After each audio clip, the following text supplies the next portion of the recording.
I Oh, know. Low blow.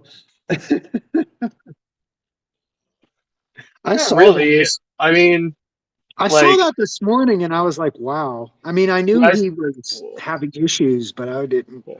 I saw it yesterday, and I knew he was having it, or I didn't know he was having issues until like not too long ago, when Mhm. someone said something to me, and I was like, oh shit. It Um, said he got diagnosed in November of 2024. So he had like he battled for about a year. no, no, no, no, no. November of 2024 is when he told everyone. In 24 he said he had been dealing with this for a couple years. Okay, So so it's if even I longer. remember reading it right, Okay. so um, I'm gonna say he was probably battling this for a couple years. Hi, thanks for joining us. We're talking about James Vanderbeek and our one and only celebrity death this week.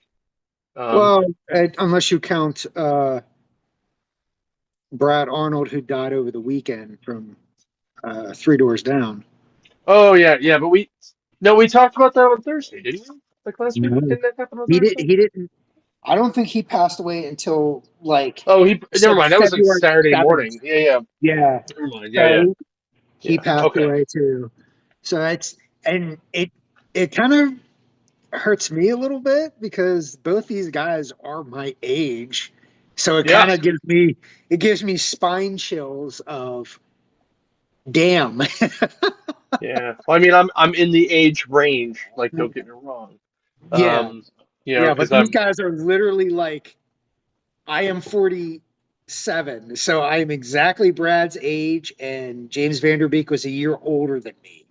So I'm like, ugh, ugh. right. No, I get it. I totally get it. Um, yeah, it's just rough to even think about this stuff, but you got to do what you got to do, and Yeah. And that's it's and it's both part of the guys deal. will be remembered for like a long time. Like it's, you know, Yeah. Three Doors Down, not exactly like the most, epic of rock bands, but they they had solid hits, solid Yeah. albums. I think Kryptonite will always be that song that everybody remembers, especially us comic book guys, Yeah. Uh, you know, What's that other hit they had? Uh, I they think it was had on a the same record, few. right? They had a couple that weren't bad. Um, but yeah, it just sucks, like cancer, man, comes and takes people out. That's what took both these guys. So, Yep. So let that be yeah, a I lesson to mean, everybody like our age of go to the doctor and get yourself screened. right? Like I was not a big Three Doors Down fan, but I enjoyed a couple of the hits. They were okay. I'm just not into like they're just like a little too pop rock for me. Yeah, But that's yeah. fine. And Although their original drummer is now, or that went on to be the drummer in Nickelback, so and he actually was a much better drummer in Nickelback than he was in Three Doors Down. Just because he could actually do more stuff. So, mm, but with James Vanderbeek though, like I remember watching Dawson's Creek in high school, right? yeah, Um, and all yeah, through college, and then Varsity Blues, yeah. and He uh, definitely was the heartthrob of the 2000s there. That was, yeah, you know, yeah. In fact, I have a sweater. It's a green little V-neck sweater, and I call it my Dawson's Creek sweater because it's like it's got that look to it. yeah, yeah. But I mean, he went on, and then he was in like CSI, Cyber. Um, he did a couple other small things too, but He did a lot um, of stuff beyond Dawson's Creek, but he will always be known as Dawson's from Dawson's Creek. It's never he's never gonna not be known by that.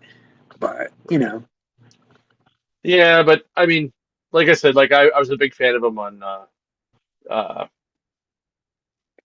Varsity Blues as well. Like that was yeah, that was awesome. yeah. I think So that's one of those movies that you're like, if they put that out now, people would be like, "Oh, cringe," yeah, because there's some I don't cringy know moments though. in that. Oh, there's definitely are, but But I think a lot of it would just be kind of like, nope, kids are still doing this stuff, just so you know. Yeah. So, Although well, I well, did enjoy the, the Van Halen moment in Varsity Blues with their yeah, teacher. the hot for teacher moment. Yeah. Yeah, I where just always remember the scene where they like come out of the strip club and it's like morning and they're like and then they got to go play a game and they play like absolute garbage. It's yeah, yeah, hilarious. because that actually So, happens, in real life. right. I'm sure. Oh yeah. Oh, Of course, I know it does because I know people that did it. So, yeah, yeah. so I do remember. I don't know the actor, the dude that played the fat lineman, like yeah. him looking at the teacher, going, "Would you like to go to prom with me?" Right. Right. Well, there's a cringy moment if there ever was one. Exactly. But anyway. All right. Well, uh we have some things coming up. But at the end of the month, we're going to be at Happy Valley Comic Con, so make sure you guys check Hmm. that out.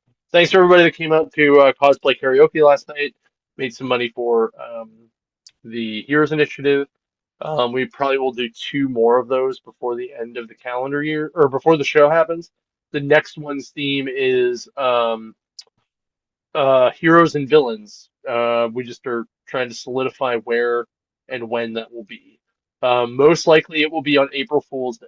So There be you fun. go. And then the last one will be about 2 weeks before the show, so mid-May. And that theme will be 80s cartoons because the Masters of the Universe movie comes out the week of the show, and we want to capitalize on our fandom. Yes. So Yeah. Very much so. That's you know. I don't think and it was hilarious because I took a we were we did the cosplay karaoke at the Phoenix Theater last night, and they're upstairs in their esports section, and they actually had a coming soon poster for it, and one of my Mhm. friends was there with his wife singing karaoke, so I took a picture of it and I just sent it to him, and I just wrote, "It's happening."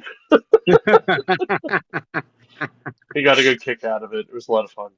Yeah. Um, But yeah, other than that, like tickets for the show are on sale. I got some guest announcements to roll out. Uh, Probably that'll be like the end of next week because I forgot my iPad in Ohio at the store and I need it to make all the graphics. So yeah, sorry. But we do have a lot of great vendors already signed up, so make sure you're doing that. What All are I you see is puppy doing? butt. What are you doing? Oh, I have a little like lower lumbar pillow on this chair, so he's moving it around so he got comfy. So Oh, he's a cuddle bug. now Lucy's probably gonna jump up on top of him. Yep, see, there she goes. She's like, boom. See, you have it easy. You have two small ones. You She's met my literally girl. right. You saw how big my girl got. She can't be Listen, doing that listen. on the picture. Right, but that's my worry is that she can't. Like that was my worry about her. But these two together, I think maybe weigh like 60 pounds together. Maybe. Oh, Right, me. Lucy? Right? Oh, thank you, baby. So cute. Daddy's girl. Yeah, And now they hear something downstairs, so off they go. So, yeah. all right. Well, I guess we can talk comics. Also, don't forget Comics Pro is coming up not this weekend, but next weekend. So I'll Yes. be attending that virtually. So I'll give everybody a lowdown of that stuff afterwards. Um, Yep. but it ought to be fun. I hope so. Well, by the looks of it, there's a lot of cool things coming out here in the next couple weeks Yeah. for, comic wise. Uh, Oh, when the new Batwoman comes out, we're gonna have a Batwoman cosplayer at the Mills that day, and you can take your picture with Batwoman that day. there you So go. yeah. Cool. All right. Let's talk comics. Ah, I knew you were going to pick that one. Right? That one So, got a lot of that got a lot of love on the internet for sure. dude, well, first off, like the creative team is great because you got Teenie Howard and Babs Tarr together. Yeah, Um, so like, Babs Tarr is like an amazing artist. So yeah, this all really, really worked. And it's very, very feminist. Um, so it starts off where this girl gets murdered. And then it cuts to like so she gets murdered on July 20th. On July 21st, Black Canary is meeting Selena for lunch, and she comes to find out that she's actually meeting all of the sirens for lunch, and they're kind of like, "What the hell?" Like she's kind of like, "What the hell? Like, why are these two here?"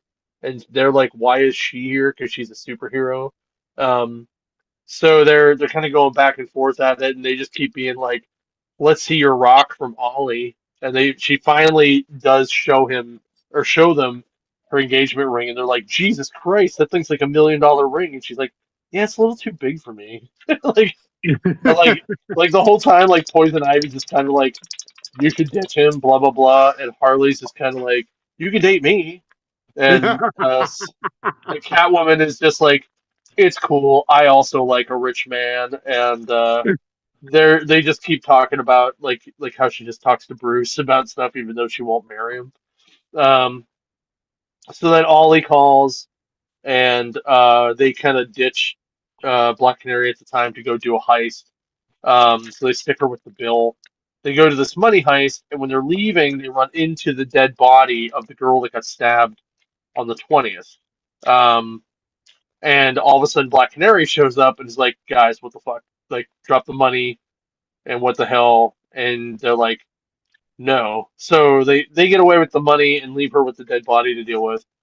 So they go back to their place. So then July 25th, they're talking about like they keep hearing about the body on the online or on the TV, and um the and Poison Ivy uses like her doctoral skills to figure out what's going on. They just find that she's been killed a lot. Um, so at some point, uh, like Selena talks about how she called someone to help out, and they're like it's um like Harley goes, "What about you? Did you find out anything?" She goes, "I just talked to Batman." They're like, "You saw him again? Spill it, cat." And they're like, "Well, eventually we talked about it." And Batman just goes, "Calendar Man." And she's like, "Is that what you want to call me tonight?" And he goes, "No. The girl was killed on her birthday. It's probably Calendar Man." And she's just kind of like, "Interesting." And in my head, I'm going, do they role play like that? Like that's just awkward as hell. Um, right? So they figure out where he's going to be. They go to this club, and who is the band but Black Canary? Because Black Canary also figured out that this is where the girl worked, so they're trying to see if they can catch him. So they sit through her set, and everything's cool. And then Ollie shows up, and Dinah's kind of like, "I need you to leave because they don't trust you." And he's just kind of like, "Whatever," and like gets all pissed off. And there's this like a really interesting moment between Dinah and the other girls. Um, and so they see Calendar Man come in, but there's also this girl with a really big hat that is getting bottle service from a girl who's it's her birthday, and so they're outside waiting for Calendar Man to show up, and they hear a scream, and they go, and Calendar Man never came out, but the girl's dead on the floor, and they're like, "What the hell?" And you know they kind of have to go and figure out what's going on, and you see someone else is actually the villain, not Calendar Man. Um, but there's this really funny part. I gotta find it because it's really hilarious. Uh, there's a part where Harley says, "Is this where I get a hot rich mommy?" at some point, which was hilarious. Um, and there's some point where the fuck is it? In some point in here, they make fun of Selena to the point about Bruce that they actually call Batman a fuckboy. And I was like, what? Um, oh, come on, where the hell is it? It's something about like, is he a fuckboy? And she's like, no, like it's not just about booty calls or something. It was pretty funny. I can't find it in here. But it was really hilarious to hear them talk about Batman in um the description of like a booty call kind of way.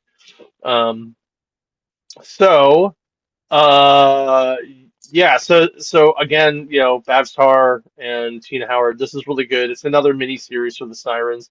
I love the Sirens in general. I love Babstar, so this makes it even better for me because Yeah, her art really fits the book. Um, so this she's covers also definitely Babstar.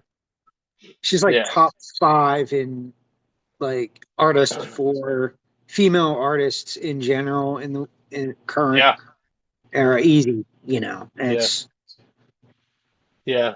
Uh, so I'm going to use Black Eyed Peas "Boom Boom Boom" to describe this book. Um, it's pretty much that the entire way through, with Catwoman being mostly Fergie. So, but I really enjoyed it. I thought it was good. Make sure you guys go check it out. Oh, whoops. Come on. There you go. From one hot there chick you go. book to another hot chick book. Well, this is more hot guy. Because it's Oh, not this is all the entirety of this is all about Ian Nottingham. Like this is okay. his origin. Like it's in a three-part series here of his life. The first is him as a kid, where he meets his uh,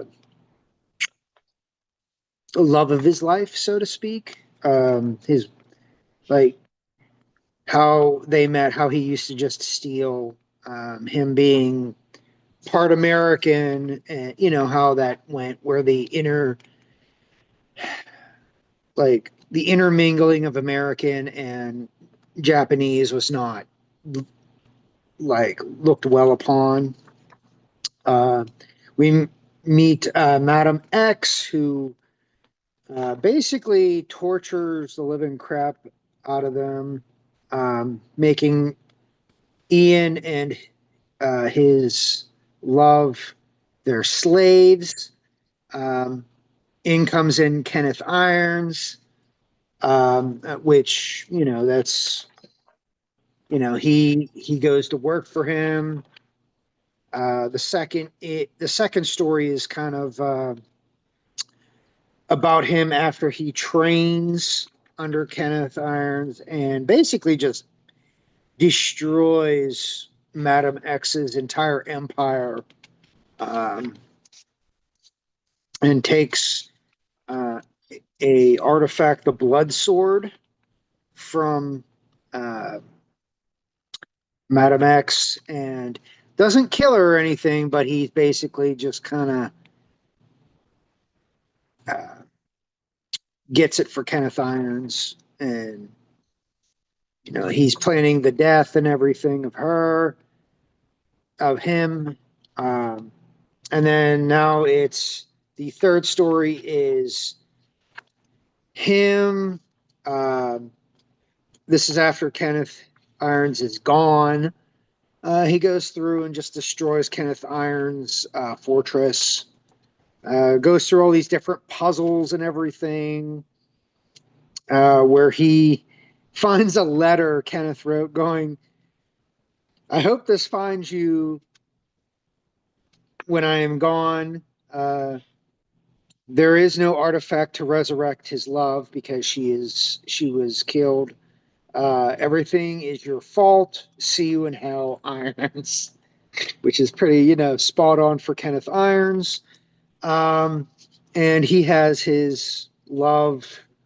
It kind of encased, kind of similar to Victor Fries and his wife. I see the parallels here, where she's kind of suspended in animation and hoping to resurrect her one way or another. That's the way it kind of ends. But you get a general gist of how Ian Nottingham came to be, like in the Witchblade mythos. but Hmm. it's very, Victor Freeze-ish kind of thing going on with it. So it was pretty good. I don't know what I would call this on our grading scale here. Uh, Also, if you guys it's like this cover, well, he's thinking about that. If you like this cover, you should see the Steve Sedgwick one. The Steve Sedgwick variant is freaking amazeballs. yeah. So, And I think there's a blank cover for this too, if I'm not mhm. mistaken. Yeah. Um, but yeah, let's do some. I feel Evanescence vibes off of this, so let's do Bring Me to Life. I think that's very ironic. There you Ironic. go. There you That go. works. That works for me. Yeah, that works. Or just something by Evanescence, but Bring Me to Life works out. Bring Me to Life is a little bit slightly more positive, I think. Yeah, a little bit. All Hmm. right, my second book is Mark Spector Moon Knight. This is by Jed MacKay and Paramanic and one of the Rosenbergs. Um, this is where Mark is the mailman in this stuck in this weird cycle business thing that people have him kind of stuck in. And it starts out where his boss is yelling at him about the mail, and he's like you have to deliver all the mail, like including this letter that you left in your cart, which says Jean Paul DeCamp. Um, and he's like, I don't know who that is. I don't know where it goes. He's like, yes, you do. He's like, you're gonna have to think about it, and it can't leave your cart until you figure it out. So, he takes it home, and he's watching like a TV show of Moon Knight, which is hilarious. And you see that like the big boss plus a bunch of other guys are like manipulating him into figuring out that he actually is Moon Knight, but I don't know if they're doing it in a positive way or a not positive way, but it is very this whole book's pretty fucked up. Um, but I dig it. It's very Moon Knight. Um, so uh, definitely check it out.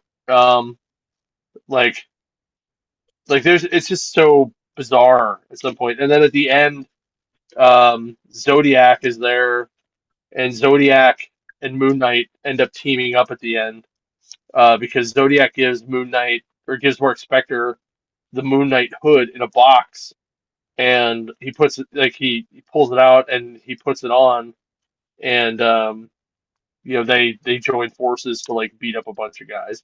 Um, it's pretty cool. I dig it. I'm not mad about it. I did not hate it. I did not love it. Um, it's pretty middle of the road, but I think it's got a lot of potential. Um, so uh, I'm going with the Aussie classic of Crazy Train for this. Uh, because yeah, it's so fucked up. So, but it was very good. I dug it. I like the art a lot. It reminded me a lot of the Garth Ennis run, like when that started. Um, like I think it was Garth, right? Didn't he do that mini? He did a one mini series, I think. I think he Um, did. Yeah. yeah.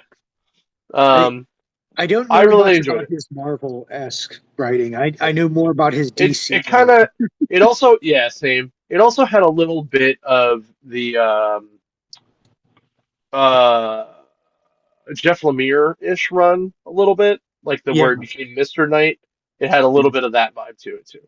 But I dug it. I recommend it. I think it was good. Moon Knight can't go wrong. So It's true. Here we go. This is the last. Well, this is the last of the first run of Phantom, number 5. We continued with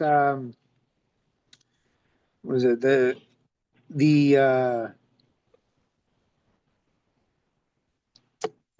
what's his name? Asif Sig. He is taking over the village, Bandar village. The Phantom is healed up and he's all bandaged up, but he's still going to fight against him in this little army. He's waiting for the Phantom to show up with his little mercenary group. Um, and there's like back and forth, him calling the Phantom a coward, this, that, and the other. What are you going to do? Um, of course, the Phantom just takes his gun right out of his hands. Um, his I forget who the other dude is here. The sidekick, the guy that was negotiating for the village, is right beside him, and he takes on the other two. Um, the Phantom goes after him. They fight in the jungle, and the guy actually gets like hit like the upper hand just because the Phantom is hurt, and he isn't like invincible or anything. Um, but he does just enough to gain the advantage where you think he's about to kill him, and the Phantom pulls the classic whisper under the breaths, and then he's just near him.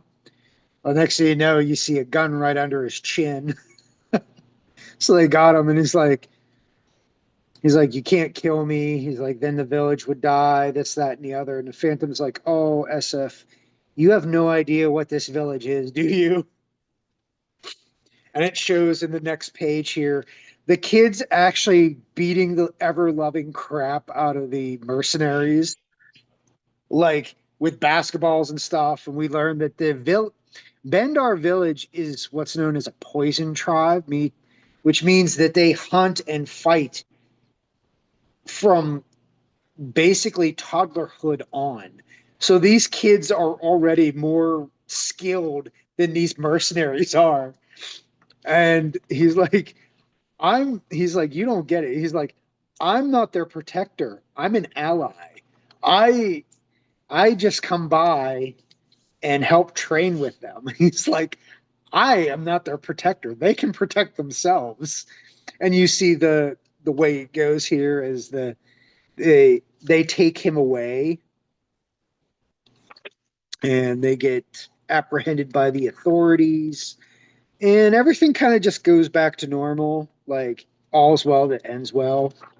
Um, Including the Phantom continuing his getting bedridden and getting taken care of by the nurse who patched him up. Um, it's very, happy ever after, but still classic Phantom. Um, I really enjoyed this little, like this 5 issue run. I think there's going to be more after, I think, by the looks of it. At the end here. No, I think that's it. It was 5, but then I'm seeing something where they're going to bring back 2040 Phantom, which if anybody remembers that back in the day. Yeah. Yeah, so they're going to make a 2040 Phantom. I remember watching that as a kid, um, and I enjoyed it thoroughly. And I think I have the original run of that too from Marvel. But yeah, I enjoyed this. I don't know what to put on this as far as. Uh, Actually, let's do Johnny Cash, Man in Black, but instead of black, we put purple. The Man in Purple. Oh, you know Uh, what? I was always told that like when you see purple, it actually is usually black. It's just that's the shading. yeah, Like they can't yeah, just make it black because it would just be really bad looking. But I don't know. I always thought the Phantom was in purple, so whatever. but it So fits though. It's yeah, fun. I feel like that's a fitting yeah, song. Uh, yeah. I mean, I always liked like the Defenders of the Earth, like all of them. So mhm. I would just hope there'd be a Mandrake book because he's my favorite Mandrake the Magician. I Um, thought there but was like last year or something. They did a one shot, I think, with Okay. Mandrake. Yeah.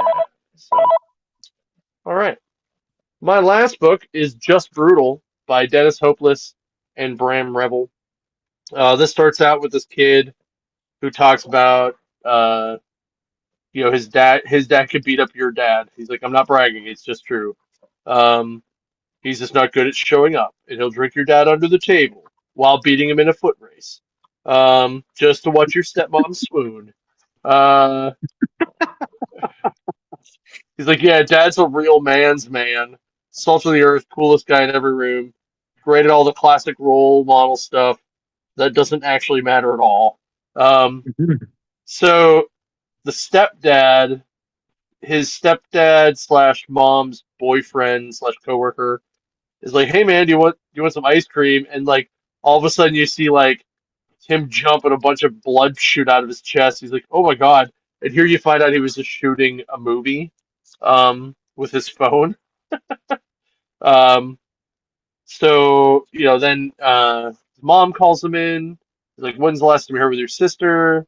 Um, and they kind of talk, and then the sister school calls his twin sister, and she's like, she did what? And you find out like the twin sister is a great at everything situation kind of person. Um, and but she's also kind of their mom's sworn enemy.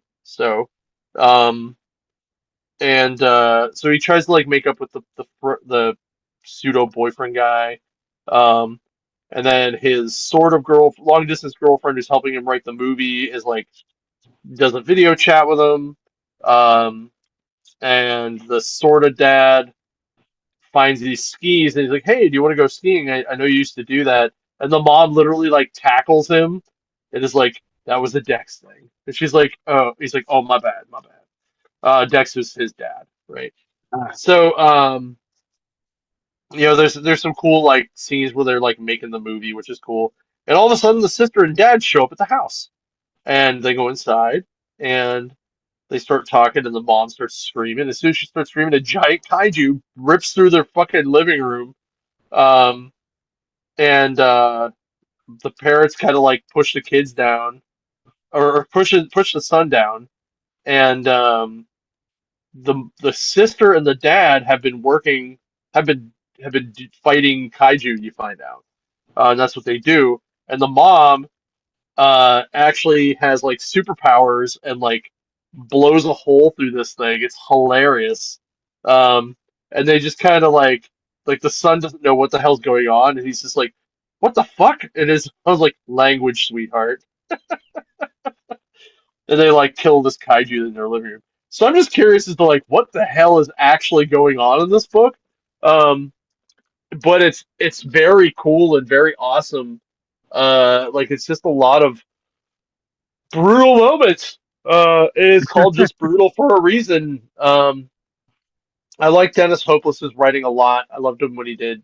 The last thing I remember him on was Spider Woman, and it was really great. Um, so uh, so this is just awesome. And I'm going to use "Fucking Hostile" by Pantera for this one because yeah, it just is. It just really okay. is. So. All right, we got Logan, Black, White, and Blood #2, and I love this cover. This cover is really cool. I love that. The fact you see the different versions of him, but of course you get the three different stories. The first one is called First Kiss. It is from the year 1919. He's hunting in the woods. This is obviously when he was younger because you're seeing bone claws. Um, it looks like he came back from World War I, which would fit the timeline. Um, he finds a brutal like massacre in the woods. You see cars all slammed in the trees. You're seeing like uh, blood everywhere, bodies everywhere, and they look like they are. the Royal Mounties, and some bootleggers from the U.S. Um, so it looked like the American gangsters were trying to run bootleg alcohol into Canada. And this is Logan's first time with alcohol. So this is like this is could be considered Logan's first drink.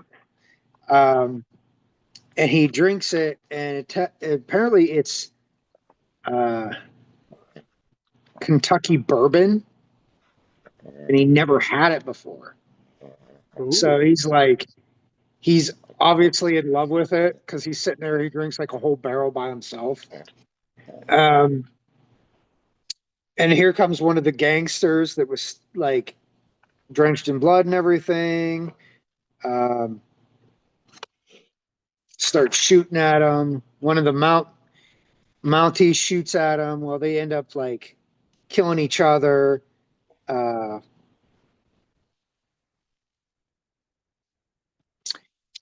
Logan leaps up, takes care of the gangster, asks him where the alcohol is from, and he's like, "It's Kentucky bourbon." Called him a hillbilly swear word, and he goes. He hears some engines. He leaves like he basically sees the Mounties. He grabs the last barrel of Kentucky bourbon that was left and hides in the woods. And at the end, you just see him sitting there with the Kentucky bourbon. It was written by Benjamin Percy, which doesn't surprise this. This is exactly the way Benjamin Percy writes, which I love when he writes Logan stuff. The next one is called Last Crossing, which is taken during the 1930s. Um, and he's just helping out uh, from Madripoor to the U.S. And apparently it's, you know, immigrants trying to get into the U.S.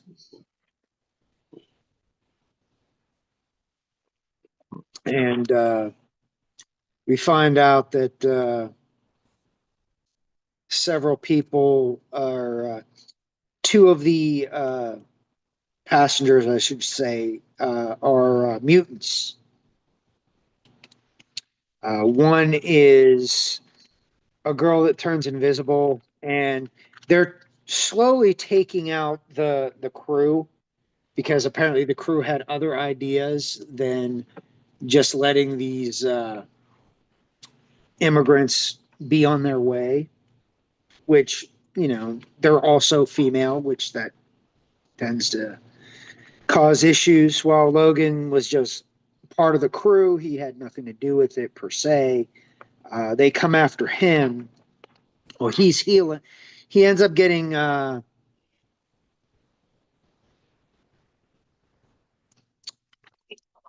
was it the steam or something in his face, and you could see it burned him in his eye and his face.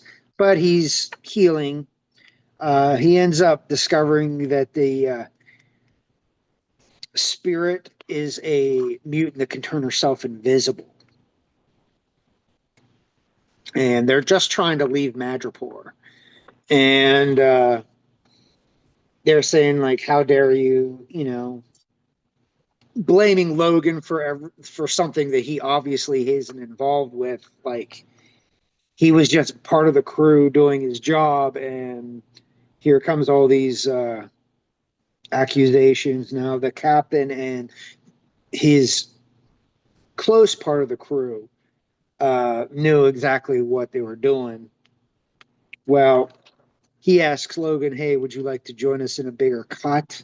And we will pay you well." Well, Logan didn't like that too much because he saw how they were going to do things. Well, Logan just ends up slaughtering them with the girl. Uh, they do end up getting the ship to the U.S. Kind of a ghost ship type situation. Um, Meanwhile, Logan and the two girls are in um, the US reading the paper, and the two girls go on to live a life, and so does Logan. And that's the end of that story. The third and final story is called Children of the Altered Mind, and it says it's a few years ago, so take with what you will on that. And it's him fighting what looks like Hydra agents or some sort of cult. They're cultists. Um, and he was working with Agent Danvers and Nick Fury. So this was him working with Shield at the time. Uh, Logan gets blasted with a basically like a sonic ray that literally takes out part of his torso while he's healing. Um, Logan ends up distracting the leader long enough that Carol recovers, shoots at him. Logan chops off the dude's hand. Um, the guy leaves his hand, but you see that while he's doing that, he changes and you see a scroll. So this might be his first time he's seeing a scroll. Um, Carol also sees him, and they tell uh, Nick Fury and them what they saw. Well, they're like, well, we're not sure because between Logan going through his berserker and Carol Danvers kind of getting knocked in the head, she had a concussion, so they weren't quite sure what they saw. Um, and Nick Fury's like, no, we know this is, he does his shady thing that Nick Fury does. Um, obviously, that the scroll is there. You even see at the end where he like takes over, like kills a hitchhiker, or he kills a driver that picked him up hitchhiking, takes over his body. And then we see that uh,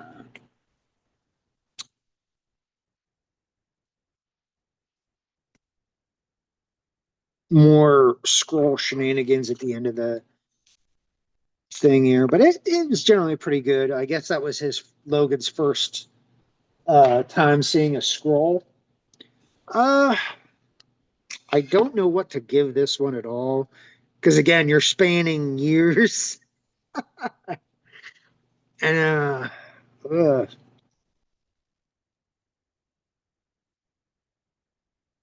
I I don't have a clue on this one. It's difficult when when it's separate stories and you don't quite, and each is a different theme, so it's kind of. But if we're gonna go by the last story with the scrolls, how about we'll go with "It's the End of the World as We Know It" by Ari. Sure, that'll work. We'll go with the last one there.